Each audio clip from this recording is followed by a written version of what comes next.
তাৰ এনেধৰণৰ আকস্মিক আৰু অপ্ৰত্যাশিত আবিৰ্ভাৱত নিশ্চয়কৈ বিস্মিত হৈ পৰিব নিৰঞ্জন খনিকৰ। বহুদিনৰ বিৰতিৰ পিছত মিলিত হ'ব সিহঁত দুয়ো, ঠিক যেন গুৰু শিষ্যৰ পুনৰ মিলন। বিমলৰ ওঠত হাঁহিৰ ভাৱ এটা আহি গ'ল।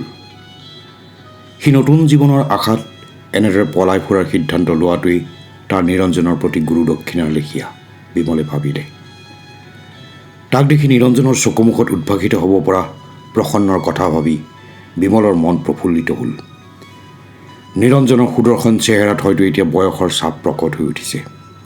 তাতোকৈ বেছি হৈছে তেওঁৰ মানসিক অশান্তি হয়তো, কাৰণ এজন এজনকৈ তেওঁৰ বিশ্বস্ত একনিষ্ঠ অনুৰাগী সতীৰ্থ আঁতৰি পৰিছে পৰিস্থিতি পৰিৱেশৰ তাৰণাত।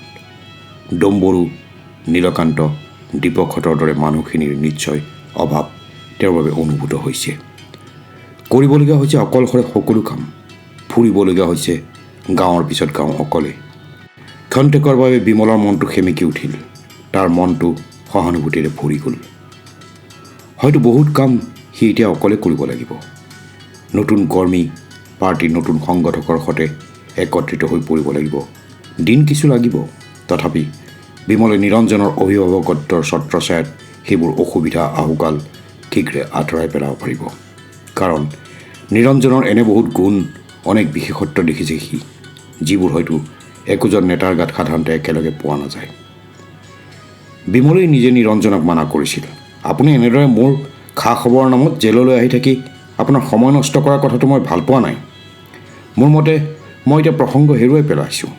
মোৰ জীৱনৰ দ্বাৰা যেতিয়া বৰ্তমান পাৰ্টিতেই হওক বা বৈপ্লৱিক ৰণথলীত কোনো কাৰ্যসিদ্ধি নহয়, সেয়ে আপুনি এনেদৰে অযথা সময় খৰচ কৰাৰ কোনো অৰ্থ নাই। বৰঞ্চ হঠাৎ আহি পৰা সাময়িক ব্যৰ্থতাক প্ৰতিহত কৰিবলৈ দুগুণ উদ্যমেৰে আপুনি কামত লাগি পৰাই বাঞ্ছনীয়। নিৰঞ্জনে একো কোৱা নাছিল। কোনো ভাৱাবেগ তেওঁৰ চকুমুখত ফুটি ওলোৱা নাছিল। কাৰণ তেনেধৰণৰ আৱেগ অনুকম্পাৰ দৃশ্যমান প্ৰতিচ্ছবি নিৰঞ্জনৰ দৰে নেতা এজনৰ গাত প্ৰতিফলিত নোহোৱাটোৱেই স্বাভাৱিক। নিৰঞ্জনে মাথো কৈছিল, ব্যক্তিতকৈ পাৰ্টি বহুত ওপৰত। মই বা তুমি নাথাকিলেও পাৰ্টি চলি থাকিব। জনতাৰ এই সংগঠনৰ মৃত্যু হ'ব নোৱাৰে। অচিৰেই বিপ্লৱ অৱধাৰিত। বিমল পুলকিত হৈ পৰিছিল। কি অপূৰ্ব ব্যক্তিত্বৰ এই মানুহজন। তেওঁৰ সৈতে কাম কৰিবলৈ পোৱাৰ কি ভাগ্য বিমলৰ। হঠাৎ বিমলৰ খোজৰ গতি বাঢ়ি গৈছে। সি গম নোপোৱাকৈয়ে তাৰ গতিবেগত আহি পৰিছে এই তৰণ। মনৰ ভিতৰত অবিৰাম আহি থকা অতীতৰ খণ্ড চিত্ৰসমূহৰ পৰিভৰত সি নিৰঞ্জনৰ ঘৰ অতিক্ৰমি আগলৈ গুচি যাব পাৰে বুলি তাৰ কোনো দুশ্চিন্তা অহা নাই। কাৰণ সি ভালদৰে জানে যে নিৰঞ্জনৰ ঘৰৰ আগত তাৰ দুয়োখন ভৰি তাৰ অজ্ঞাতেই স্তব্ধ হৈ পৰিব। তাক মানসিকভাৱে সতৰ্ক কৰি দিব যে সি গন্তব্যস্থল পাই হৈছে। তাতকৈ আৰু সিহঁত আগুৱাব নোৱাৰে। বহুদিন এনেধৰণে এইটো লক্ষ্যস্থললৈ আহি থকাৰ ফলত যেন তাৰ দেহ মন সকলো কণ্ডিশ্যন হৈ পৰিছে। মাথো মাজতে কেইটামান বছৰ, যি সময়ছোৱাই তাৰ পৰা কাঢ়ি লৈ গ'ল সমস্ত আশা আকাংক্ষা আৰু তাক দি গ'ল মৃত্যুৰ উপহাৰ, সেই দুখৰ সময়, যি তাৰ জীৱনৰ আটাইতকৈ দুৰ্ভোগ আৰু অপব্যয়ৰ কাল। এইখিনি সময়ত বাদে এই ৰাস্তাটো তাৰ জীৱনৰ উশাহ নিশাৰ সৈতে সাঙুৰ খাই আছিল। নিৰঞ্জনৰ নিৰ্দেশতে তাৰ চলিছিল দিবাৰাত্ৰিৰ হিচাপ। তেওঁৰ কথাই আছিল বিমলৰ বাবে আয়ুৰ্বচন, পৰম নিৰ্দেশ। বিমলে মনৰ পৰা আঁতৰাই দিছিল তাহাঁতৰ ঘৰত সন্ধ্যা কৰা প্ৰাৰ্থনাৰ শ্লোক, ধৰ্মপুথিৰ ঐন্দ্ৰজালিক মায়ামোহ। বস্তু জগতৰ নীতি নিয়ম, ইহ সংসাৰৰ প্ৰাকৃতিক প্ৰণালীয়ে বহিষ্কৃত কৰিছিল তাৰ মনৰ জগতৰ পৰা অদৃশ্য শক্তিৰ প্ৰতি থকা বাল্যকালীন পৰমাৰ্থিক চিন্তাধাৰা। সৰুতে পূজাৰ ঘটৰ আগত শুনা মহেশ্বৰ শৰ্মা বামুণৰ ধৰ্মগ্ৰন্থীয় বাক্যলাপ হৈ পৰিছিল মানুহক বাস্তৱিত চিন্তাৰ পৰা আঁতৰাই পৰজন্মৰ সুখ সম্ভোগৰ স্বপ্নেৰে বলিয়ান কৰিব খোজা চাইক'ট্ৰপিক দ্ৰব্যৰ ড'জ। গাঁৱৰ মানুহখিনিয়ে আঁকোৱালি লৈছিল সিহঁতক। তাহাঁতৰ মৰম স্নেহৰ অকৃত্ৰিম জালত বন্দী হৈ পৰিছিল সিহঁত। এতিয়া আকৌ বিমললৈ আহি পৰিছে তেনে এক সুযোগ। অৰূপাই কৈছিল সঁচা যে তাক ঘৰৰ মাক দেউতাকে আঁকোৱালি ল'ব। সিহঁতৰ মৰমতে সি জি থকাৰ পথ বিচাৰি পাব। কিন্তু অঞ্জনে তাক নিষ্ঠুৰ সত্যটো অলপ আগতে কৈ পেলাইছে, বিমলৰ বাবে গৃহভিমুখী পথ বন্ধ। কিন্তু নিৰঞ্জনৰ জৰিয়তে সি এই পৰিয়ালকেন্দ্ৰিক বন্ধন চূৰ্ণ হোৱাৰ বেদনাৰ পৰা মুক্ত হ'ব পাৰিব। নিৰঞ্জনে তাক লৈ যাব গাঁও চহৰৰ সেই দুৰ্ভগীয়া মানুহখিনিৰ মাজলৈ। পুনৰবাৰ সি বিচাৰি পাব সিহঁতৰ মাজত তাৰ হৃত মাতৃ পিতৃৰ প্ৰেম আদৰ স্নেহ। বিমলৰ মনটো বৰ ফৰকাল লাগিছে। কাষেদি পাৰ হৈ যোৱা ট্ৰাক এখনৰ এক্সজষ্টৰ কলা ধোৱাই তাৰ চকুমুখত প্ৰদূষিত কৰি তুলিছে। সি ৰাস্তাৰ কাষত এপলক ৰৈ গ'লেও পুনৰ খোজত তীব্ৰতা আনি লৈছে। বিমলৰ বাবে এতিয়া বহুত কথাই সহজ হৈ পৰিছে। তাৰ মনৰ বিক্ষিপ্ত চিন্তাবোৰক সি এটা নিৰ্দিষ্ট গতত পেলাই ল'বলৈ সক্ষম হৈছে আৰু এতিয়াৰ পৰা আৰম্ভ হোৱা ভৱিষ্যতৰ কাৰ্যপন্থা সি ঠিক কৰি পেলাইছে। মনৰ দুধুৰ মুধুৰ সমাধান সূত্ৰ নথকা কথাবোৰ তাৰ বাবে স্বচ্ছ হৈ পৰিছে। সি ৰাতিটোৰ বাবে নিৰঞ্জনৰ ঘৰতে আশ্ৰয় ল'ব। সম্ভৱতঃ বিপদৰ আগজাননী দেখিলে আৰু কিছুদিনৰ বাবে সি হয়তো তেওঁৰ লগতে কটাই দিব পাৰে। অন্ততঃ নিৰঞ্জনৰ ঘৰত থাকিবলৈ তাৰ হক আছে, অধিকাৰ আছে। আনকি নিৰঞ্জনেও তাক হতকাই আঁতৰি যোৱাটো নিবিচাৰিব, কাৰণ বহুত কথাই সিহঁতে পাতিবলগীয়া আছে। যোৱা কেইবাবছৰ খতিয়ান, সিহঁতৰ কাম কাজৰ অগ্ৰগতি বা পশ্চাদপসৰণৰ কথা, ভৱিষ্যতৰ ৰণনীতি, যুদ্ধ কৌশল, আন সহকৰ্মীবোৰৰ ভূমিকা, জয় পৰাজয় ইত্যাদি বহুত বিষয়ে তাহাঁতৰ অন্তৰংগ আলোচনাত ঠাই পাব। তাৰপিছত বিমল অন্য এক কামত আগবাঢ়িব। সি কোনোবা এটা সন্ধ্যা অচিৰেই নিৰুৰ সৈতে মিলিত হ'ব। পুনৰ মিলনৰ প্ৰতীক্ষাৰে ভাৰাক্ৰান্ত নিৰুক সি পুনৰবাৰ লগ পাব জাহাজঘাটৰ নিৰিবিলি ঠাইখিনিত। সেই আগৰ দৰে সিহঁতে মন খুলি কথা পাতিব। নিৰুৰ চঞ্চল চকুৰ পানী বাধা দি সি ক'ব, তুমি হয়তো ভাবিবই পৰা নাছিলা মই আকৌ এদিন জীৱনতে ওলাই আহিম, তোমাৰ সৈতে এনেদৰে কথা পাতিম। মই কিন্তু তোমাৰ জীৱনৰ আশা শেষ বুলি ভাবি লোৱা নাছিলোঁ। হয়তো মই তেনেদৰে নুমা আহিব খোজা মোৰ আশাবন্তি জীয়াই ৰখাৰ বাবে আপ্ৰাণ চেষ্টা কৰিছিলোঁ। মই জানিছিলোঁ তুমি এদিন মোৰ ওচৰলৈকে উভতি আহিবা, কাৰণ মোৰ এটা বিশ্বাস আছিল যে মানুহে খুব আশা কৰা বস্তুবোৰ স্বতঃস্ফূৰ্তভাৱে পাই যায়। তুমি মোৰ অদ্যৱধি শক্তিশালী হৈ থকা ভাৱবাদী মনটোৰ কথা শুনি বেকা উঠৰে হাঁহি দিছা। সেই তোমাৰ চিনাকি ব্যংগাত্মক হাঁহিটো, যিটোৱে মোক সৰ্বদা নাৰ্ভাছ কৰি পেলায়। তোমাৰ এনে এক স্পৃহাই হয়তো মোক লৌহক কপাত ভেদি ওলাই আহিবলৈ, তোমাৰ সৈতে মিলি পৰিবলৈ উৎসাহ দিছে, যাৰ ফলত মই মুক্ত। তুমি যাৰ বাবেই ওলাই নাহিলা কিয়, মই জানো যে মই তোমাক ফিৰাই পাইছোঁ। মোৰ ওচৰলৈ তুমি পুনৰ উভতি আহিছা। আৰু কি ডাঙৰ কথা হ'ব পাৰে মোৰ বাবে।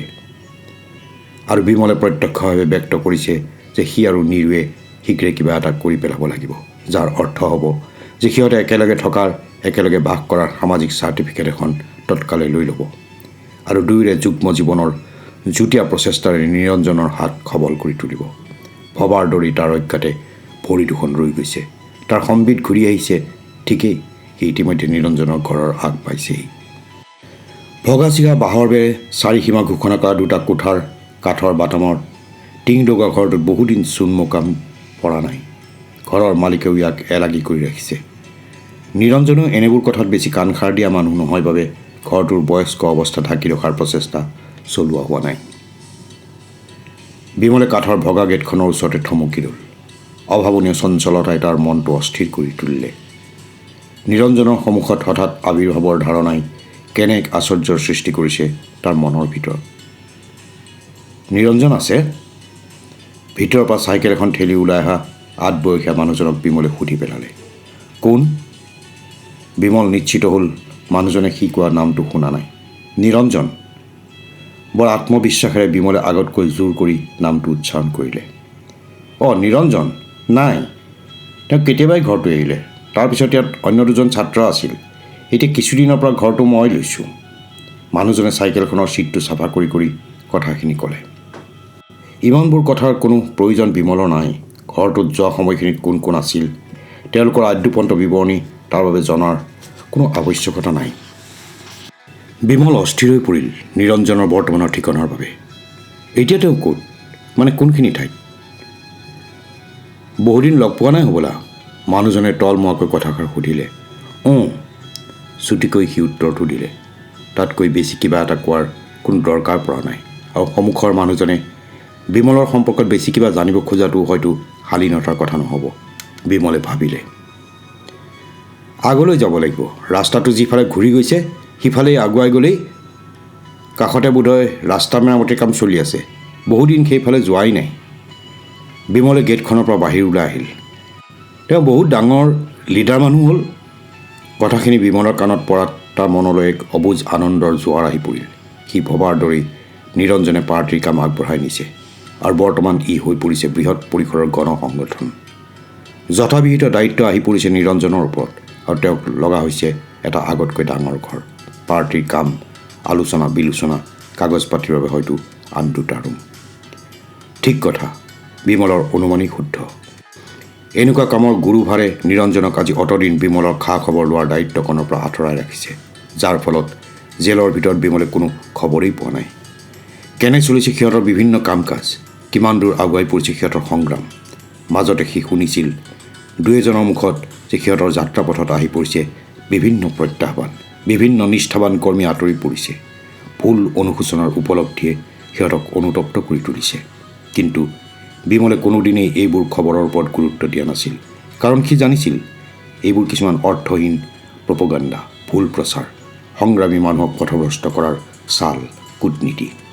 ওচৰতে ৰাস্তাৰ কাষত আলকাট্ৰাৰ ড্ৰাম জুইত তুলি দিয়া হৈছে। পথ মেৰামতিৰ ফলক চকুত পৰিছে। উতলা আলকাট্ৰাৰ ধোঁৱাই তাৰ চকুমুখত বিৰক্তিৰ ভাৱ আনি দিছে। বিমল থমকি ৰ'ল। পকাৰ নতুন প্ৰাচীৰৰ সন্মুখত থকা গেটটো আধা খোল অৱস্থাতে আছে। নিৰঞ্জনৰ ঘৰ কোনখিনিত? গেটৰ ওচৰত থিয় দি থকা মানুহটোক সি সুধিলে। কেলেই? অবাঞ্ছিত প্ৰশ্ন এটা আহি পৰাত বিমল বিৰক্ত হ'ল। মই তেওঁৰ পাৰ্টীৰে মানুহ, কৰ্মী। এইখিনিৰে কোনোবাখিনিত নতুনকৈ থাকিব লৈছে বুলি শুনিছোঁ। লগ পোৱাৰ সময় দিয়া আছে নেকি? নহ'লে নহ'ব। মানুহজনৰ এনে ৰুঢ়তাত বিমলৰ মনলৈ টিংকৈ খঙৰ ভাৱ এটা আহি গ'ল যদিও পিছ মুহূৰ্ততে সি নিজকে বুজালে যে বিভিন্ন মানুহৰ আহযাহে নিৰঞ্জনক কামৰ মাজত বিধি পথালি দিয়াটো আচৰিত নহয়, আৰু তাৰ ফলত এনে এক ব্যৱস্থাৰ প্ৰচলন কৰি নিৰঞ্জনে উত্তম কামেই কৰিছে। হয়, টাইম দিয়া আছেই। গোকাত মিছা কথাষাৰ কৰি বিমলৰ মনটোত অকণো অনুশোচনা নহ'ল। এক অজান উত্তেজনাত তাৰ মনটো ভৰি পৰিছে। সি যিকোনো উপায়ে নিৰঞ্জনক লগ পাবলৈ অস্থিৰ হৈ পৰিল। মানুহজনে দূৰলৈ আঙুলিয়াই দেখুৱালে বিমলক। যন্ত্ৰচালিত পুতলাৰ স্বয়ংক্ৰিয়তাৰে বিমল কোঠাটোৰ ভিতৰত সোমাই পৰিল। কেইবাখনো খালী চকীৰ মাজৰ এখনত সি শৰীৰৰ সমস্ত ভৰ এৰি দিলে। ৰুমটোৰ ভিতৰত আৰু কেইবাজনো মানুহ বহি আছে। বিমলৰ এনে লাগিল সি যে কোনোবা চিকিৎসকৰ ৰোগী চোৱা ক্লিনিকত আহি সোমাইছে আৰু তাক মাতি নোপঠোৱালৈকে সি এতিয়া এইটো কোঠাত কিছু সময় অপেক্ষা কৰিব লাগিব। তাৰ পাল পৰিব আৰু তেতিয়াই সি তাৰ স্বাস্থ্যৰ খুটি নাটি ভৰা কথাখিনি গোপনে ডাক্তৰ চাহাবৰ আগত মেলি ধৰিব। চাৰিওফালে চকু ফুৰাই সি বৰ চকুত লগা ধৰণৰ একো কোঠাটোত নেদেখিলে। ইয়াতে লিখি দিয়ক। কি? নামটো? কাৰ? আপোনাৰ? কেলেই? হাতৰ সৰু কাগজৰ টুকুৰাটো আগবঢ়াই দিয়া মানুহজনে বিমলৰ শেষৰ প্ৰশ্নটোৰ বাবে বোধহয় কোনো ধৰণৰ প্ৰস্তুত নাছিল। হয়তো তেনেধৰণৰ প্ৰশ্নৰ সন্মুখীন হোৱা মানুহজনে আগতে কেতিয়াও হোৱাই নাছিল। ভয় লগা দৃষ্টিৰে চাই থকা মানুহটোৰ আগত বিমল বৰ অপ্ৰস্তুত হোৱাই নহয়, তাৰ মনত শংকাৰ সঞ্চাৰো হ'ল।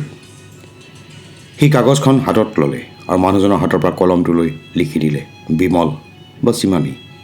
বিমলে একো নেমাতিলে। নামটো উপাধিসহ সম্পূৰ্ণ কৰি লিখিবলৈ তাৰ ভয় লাগিল। ইমান সময় পাহৰি থকা ভয়ৰ ভাৱটোৱে তাক হঠাৎ চুই গ'ল। চিনি পাবনে ইমানখিনি লিখিলেই? বিমলে মূৰটো ডুবিয়াই বুজাই দিলে যে নিৰঞ্জনে তাক চিনি পাবলৈ নামৰ প্ৰয়োজন নাই, তাৰ পদধ্বনিয়ে নিৰঞ্জনক চিনাকি কৰাই দিব। সকাম? মানুহজন এতিয়াও আঁতৰি যোৱা নাই। সি বিমলৰ পৰা জানিব বিচাৰিছে নিৰঞ্জনক লগ ধৰাৰ উদ্দেশ্য। হয়তো সেইটো সকলো আগন্তুকৰ বাবে প্ৰয়োজনীয় কথা। বিমলে নিৰঞ্জনক লগ ধৰিবলৈ অহাৰ উদ্দেশ্য কি হ'ব পাৰে? এটা বা দুটা শব্দত সি কেনেদৰে লিখি পেলাব যিমানবোৰ সকাম সি মনৰ মাজত সংগোপনে ৰাখি আহিছে।